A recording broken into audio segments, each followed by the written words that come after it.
Alright, good morning Davao. Good morning mga Filipino people, no. Dito tayo ngayon sa Ashwela Cove, Davao City, no. It's Ayala Land Corporation on mixed use development, no. It's a joint venture ng Ayala Land Corporation and the Alcantara family. So itong location na to dito, private na. Private siya, no. Kung merong BGC sa Manila, meron kaming Ashwela Cove. So, hindi sa hindi siya tumutukoy sa pagkakapareho ng mga high-rise buildings, mga establishments, or ibig sabihin mga condominiums, mga ganyan. Although meron tong mga condominium at saka hotel, no, soon to rise pa lang, hindi pa materialize karamihan. Pero ibig ko sabihin dito is yung private property pero open siya sa public, for public use. So pwede ka dito maglakad, pwede ka dito mag-jogging, walking, lahat ng mga activities dito pwede mong gawin, no? Pwede ka mag-tumbling. Sumasaya wala pa yata so far. So for recreational use only, no? Hindi siya yung para sa may mga gatherings yung may mga gatherings, no? Grupo-grupo, groupings, parang wala pa yata, bawal. Pwede mag-held ng mga events dito, pero syempre kailangan na siya permitted ng may-ari ng company management. So ba't ko nasabing parang BGC nga, kasi lakad-lakad ka lang dito. Tsaka meron kaming high street.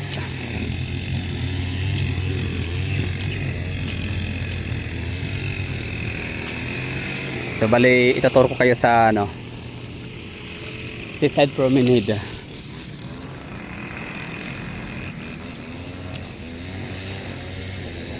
Ganda, no?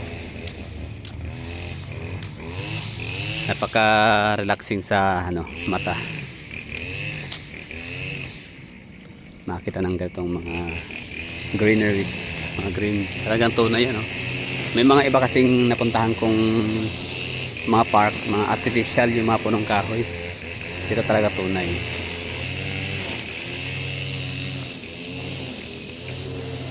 Paggabi to dito, napaka daming tao.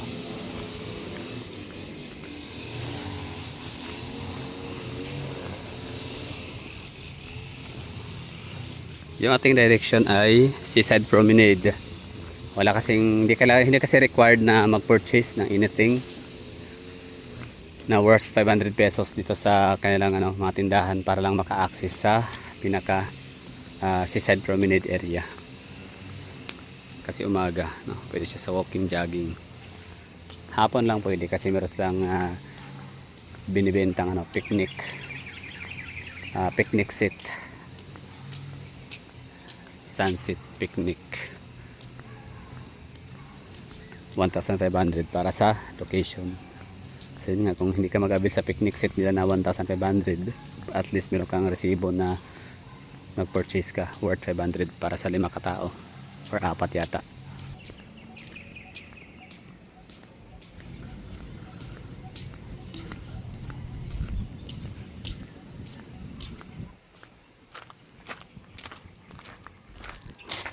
Parking space. Lapad nito pag gabi, maraming sasakyang mga nakatambay dito, nakaparada.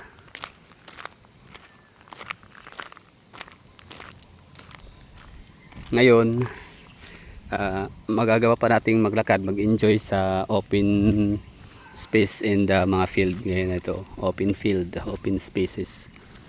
May mga fun run din ginagawa rito. Ito yung parang pinaka home base. Pero pagka maitayo na rito yung mga Ayala Mall, pangalawang Ayala na yun dito sa Davao. Ano kayang tawag, no? Kasi Abriza from the word breeze. So ano kaya rito? Abriza Seaside. Ano kaya tawag, no? Kasi di ba alam naman natin yung Ayala, mahilig din sila sa pangalan, no? Nakatipindi sa lugar. For example, Trinoma. So tinawag siyang Trinoma kasi triangle, di ba? Quezon City Triangle, malapit sa Trinoma.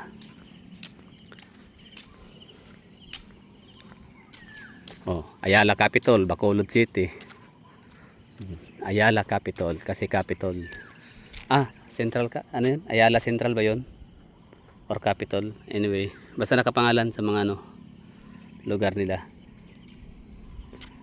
So dito sa Davao Abrisa kasi yung yung Usan Breeze. Ano pa mga Ayala diyan ang pwede yung ibigay ng example, no? Pa-comment nga diyan sa ating comment section. So yan, pawas na mabuksan yung Ayala dito, Ayala Mall, pangalawang mall sa Davao na Ayala. Pangatlo siguro kung meron sila sa yung sa Toril. Tingnan natin. Grabe daming mall sa Davao. Sign of progress kahit paano. Isa sa mga indication. Maliban sa mababa ang poverty incidence sa Davao City, maliban sa mataas ang purchasing power na proof yun para masabing mayaman talagang isang syudad. So yun din, magkakaroon ng napakaraming shopping mall. So ibig sabihin taas ang purchasing power. Anyway, saan pa ba? Layo pa ba tayo o may kalayuan pang konti, no? Lakad lang. Ganda naman ang klima dito. Lalo't umaga pa, no? Hindi pa siya ganun kainit. So tour Ashuela Cove by Ayala Joint Venture Ayala and Alcantara, Davao City. Uy, ba't kaya ang mga taga Davao karamihan hindi alam to? Marami akong mga nakita sa comment section na nagtatanong kung saan daw to saan daw to matatagpuan. Oo, yung may mga nagbibisikleta, may nag-i-scooter, mga electric scooter, no, for rent, tapos maglalakad, magja-jogging, walking, family bonding, lahat dito, no, picnic. Tapos ito yung location. So talagang naa-amaze yung mga viewers at hindi sila makapaniwalang may ganito pala na lugar, tahimik, maganda, libre, na nag-i-exist sa syudad ng Durian City. So sa mga magtatanong ulit dyan, hindi pa kabisado, hindi pa napunta dito, ito ay matatagpuan sa intersection corner R. Castillo corner, Daang Maharlika Highway or JP Laurel Avenue, ganyan.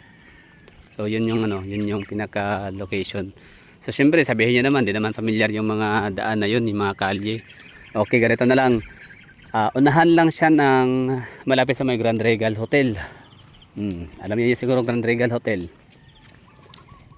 Intersection kasi yan malapit. Tanong nyo, saan yung Grand Regal Hotel? Pagka nalagpas kayo ng Grand Regal Hotel, yun na yun. Pay attention ka na. At madadaanan mo na yung or maaari mong malagpasan yung Ashuela Cove. Yung kanyang activity, walang bisikleta, no problem, punta ka lang dito, mag-rent ka. Wala akong ideya, walang info about rent, pero baka 100, no, for 30 minutes or 20 or 10.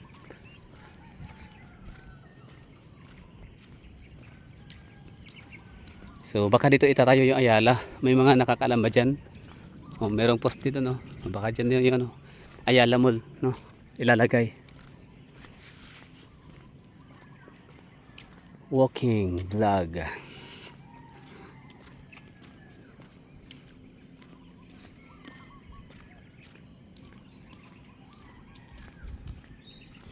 Pwede rin dito,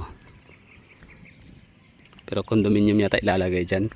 May mga nagsasabi na daw, hindi daw matutuloy ang Ayala dito kasi wala pang mga gusaling na ipatayo. So far ang Ayala ganyan talaga sila, no, hindi sila ganoon kabilis na tayo ng mga struktura, mga buildings, mga establishments.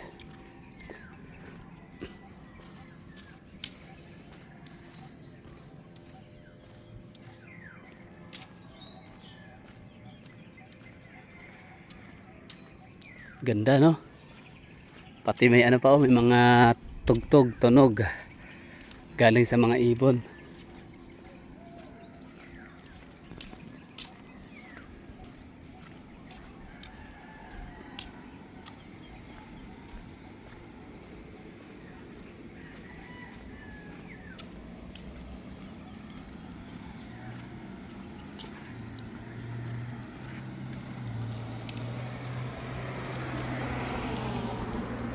Walang walang topic, walang masyadong pinag-uusapan. Ang akin lang dito, binuksan ko lang yung camera at itinuro ko kayo dito sa loob ng Ashuela Cove. Pakita ko lang sa iyo yung, yung ganap.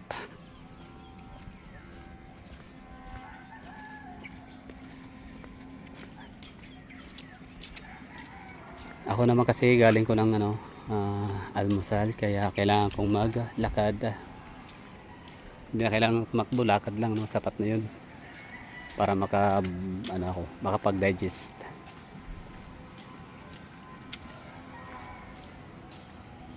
Yan yung magiging itsura kapag makompleto yung dalawang tower. Ngayon ito pa lang, North Tower.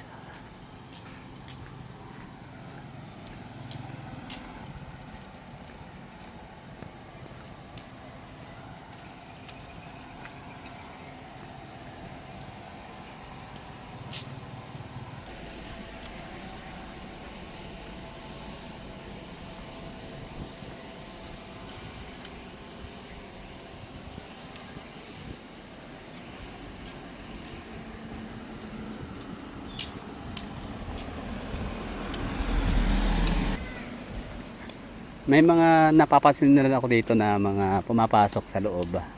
Hindi para mag-jogging, kundi lang, titingin lang sa lugar o observe lang sila. Parang nire-review lang nila kung maganda pa talaga sadya. So yun, babalikan lang nila kapag may time na sila ulit mag-banding pamilya.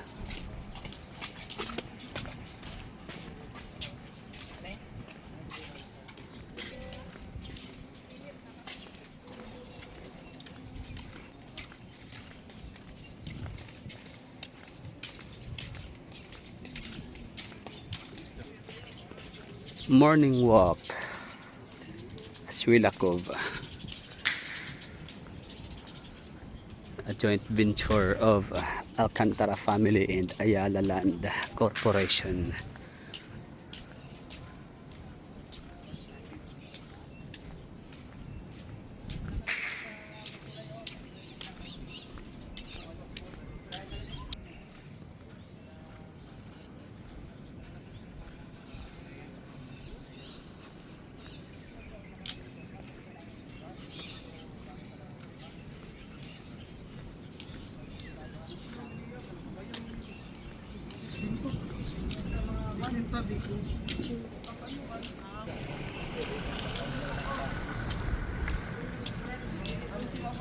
Kung marang volunteer ko, ilangan ni mo kuan di volunteer kay pag imong ano mo. Okay, andito na tayo sa loob ng Seaside Promenade. Welcome sa atin dito at ipapakita ko sa inyo ang hitsura umaga, no? Morning view. Ibig sabihin hindi lang 2 oras pwede pumunta rito. Hindi lang gabi pala, kundi 2. Pwedeng umaga, pwedeng gabi. Paghapon mas maganda kasi may mga pailaw dito. Yun nga lang, hanggang alas 6 lang sila, sarado na. Papalabasin ka na rin pagkatapos.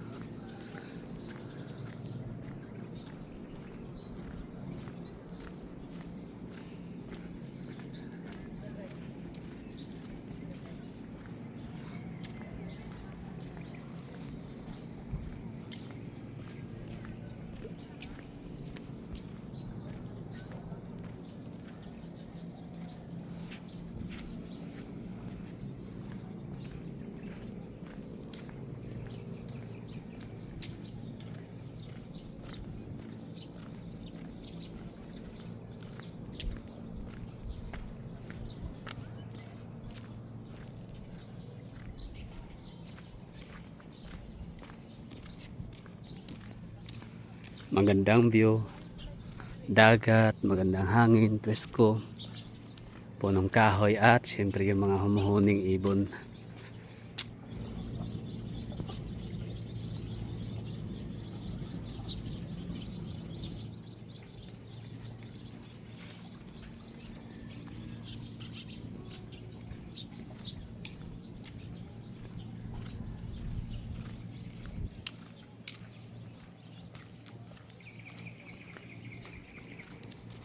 O yun ha, Double purpose tayo dito. Nakapagpahangin, nakapagpapawis, nakapag-burn ng calories. Nakapag-digest yung ano natin, tiyan. Kakakain lang natin, busog. Nakadaming kanin din. So double purpose, nakapag-vlog na rin.